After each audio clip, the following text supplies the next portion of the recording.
চাচা তাড়াতাড়ি করেন, আগে খেয়ে নই। ছোটোখাটো একটা চাকরি করি, ছুটির দিন আজকে, বাড়ি আসছি। ফজরের নামাজ পড়া শেষ, নামাজ পড়ে রাস্তায় বের হইলাম।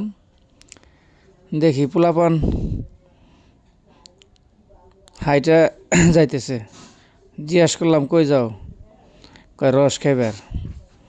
তো তখন আমারও মন চাইলো রস খাই, আমিও রস খাইবার জন্য রওনা দিলাম। কিছু দূর হাইটা যাইতেই রাস্তাটা মোবাইল পকেটে বাইর করে ভিডিও করা শুরু করলাম। এই তো খেজুর গাছের কাছে কাছে এসে পড়ছি। কত সুন্দর খেজুর গাছ, বাড়ির পাশে খেজুর গাছ, অথচ মন দিয়ে কখনো দেখি না। ভাল লাগলো।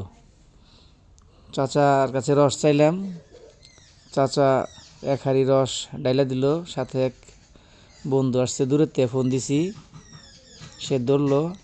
আমি ভিডিও করা নিয়ে ব্যস্ত। চাচারে জিজ্ঞাসা করলাম, চাচা রস কত করে? চাচা উত্তরে কইল 1 লিটার 120। ওই যে গাছের গোড়ায় বোতল বান্ধা রাখছে দেখতেছেন, ওইখানে রস জমে। এই সবগুলা গাছে রস জমে, রসগুলা আইনে গুড় বানায় আর রস বিক্রি করে। এখন যেখানে গুড় বানায় সেখানে যে খারাইলাম, বললাম আমারে দেন। আরেকজন যে খাইতেছে, আমার আগেই খাইতেছে। বড় ভাইরে জিজ্ঞাস করলাম, বড় ভাই এই যে গুড় যে বানাইতেছেন, গুড় কত করে? বড় ভাই গুলো 550 টাকা, 20 টাকা কম নিতে পারবেন। আপনি পাটা গুড় নেন আর হলো জুলা গুড় নেন, একদম। আমি দাঁড়িয়ে কিছুক্ষণ বানানো দেখতেছিলাম।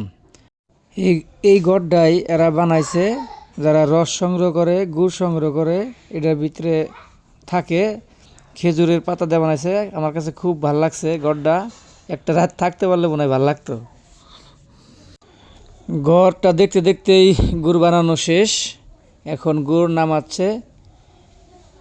সর্বশেষ আমি এখান থেকে গুড় বানান শেষ করে